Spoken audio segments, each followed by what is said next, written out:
Hello, আসসালামু আলাইকুম guys, কেমন আছেন?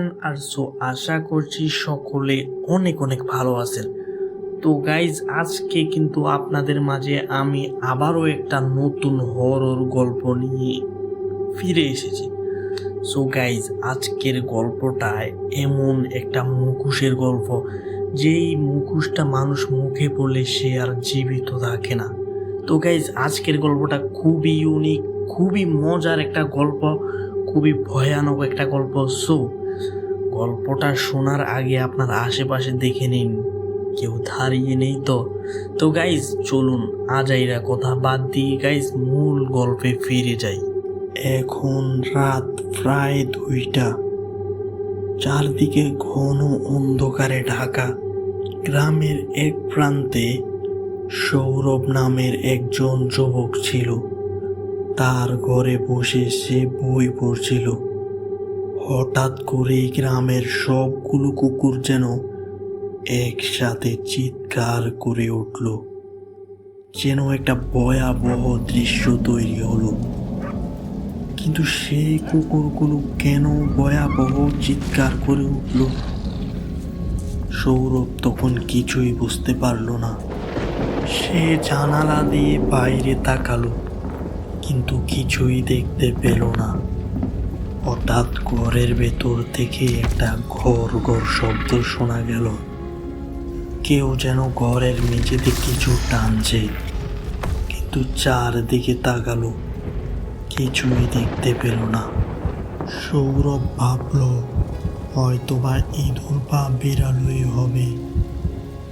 কিন্তু তখন ওই জানালার নিচ থেকে ধীরে ধীরে একটা কালো কুয়াশা ঘরে ঢুকতে লাগলো। সে ভয় পেয়ে দরজা খুলে বাইরে বের হতে গেল, কিন্তু হঠাৎ দরজার দিকে তার চোখ পড়ল। সেখানে কেউ রক্ত দিয়ে লিখে রেখেছে, আমরা ফিরে এসেছি, তোর সময় শেষ। সে ভয় পেয়ে আবার ঘরে ঢুকে পড়ল, কিন্তু তখন সে বুঝে উঠতে পারছিল না যে এই লেখাটি কে লিখল। বাইরের দরজার চেইন তো ভিতর থেকে বন্ধ ছিল। আর ঠিক তখনই ঘরের মাঝখানে দাঁড়িয়ে থাকা আয়নাতে কাউকে দেখা গেল, যার মুখ দেখা গেল। পুরো মুখটা ছিল একটা কালো মুখোশে ঢাকা। মুখোশের চোখ দুটো যেন মরিচের মতো লাল, আর মুখটা এমনভাবে বাঁকানো যেন কেউ জোর করে হাসি এঁকে দিয়েছে। সৌরভ তখন পিছিয়ে গেল, আর আয়নাতে লেগে পা হোঁচট খেয়ে মেঝেতে পড়ে গেল। ঘরের বাতি হঠাৎ নিভে গেল, আর অন্ধকারে সেই লোকটি ধীরে ধীরে এগিয়ে এলো। লোকটা বলল, তুই ভুলে গেলি আমি কে ছিলাম? 7 বছর আগে যাকে তুই নিজের হাতে খুন করেছিলি, আমি আমি সেই রিফাত। সৌরভ তখন চোখ বড় বড় করে তাকিয়ে রইল, কারণ এই নামটা সে অনেক দিন ধরে শোনেনি। রিফাত ছিল তার ছোটবেলার বন্ধু। একদিন একটা মেয়ে নিয়ে দুই বন্ধুর মধ্যে ঝগড়া হয়, আর রিফাত একদিন হঠাৎ নিখোঁজ হয়ে যায়। গ্রামে অনেকে কথা উঠেছিল রিফাতকে সে খুন করে পুকুরে ফেলে দিয়েছে, কিন্তু উপযুক্ত কোনো প্রমাণ না থাকায় সে বেঁচে যায়। এখন সেই রিফাতই ফিরে এসেছে, কিন্তু জীবিত না।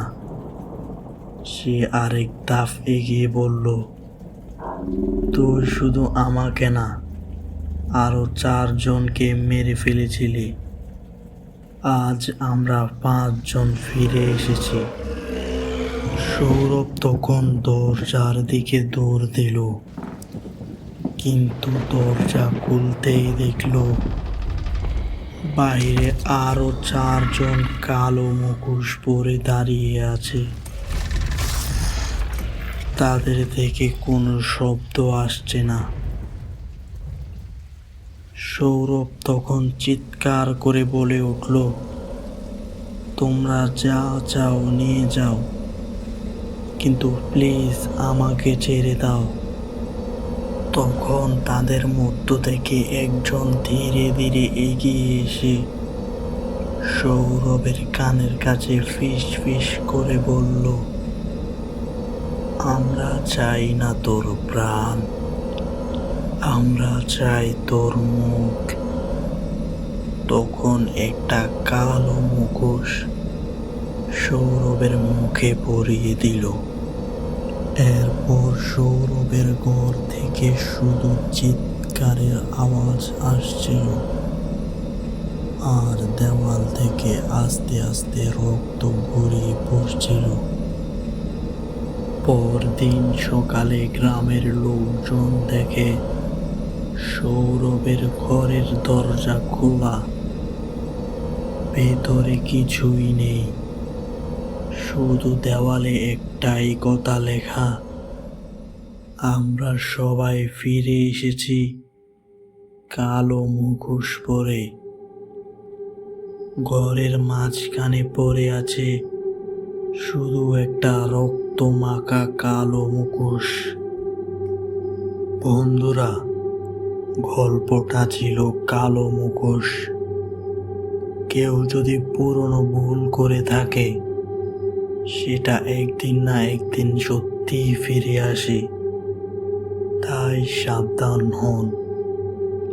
আর যদি মাঝরাতে দরজার নিচ দিয়ে কালো কুয়াশা ঢোকে আপনার ঘরে, তাহলে দেরি করবেন না। কালো মুখোশ আপনার জন্য অপেক্ষা করছে। মজা করছিলাম। তো হ্যালো বন্ধুরা, গল্পটা কেমন ছিল বা আপনার নেক্সটে কেমন গল্প চান, সব কিছুই কমেন্ট বক্সে মতামত দিয়ে যান। সো আমি চেষ্টা করব আপনাদের মতামত অনুযায়ী গল্প বলার জন্য বা গল্প করার জন্য, গল্প লেখার জন্য।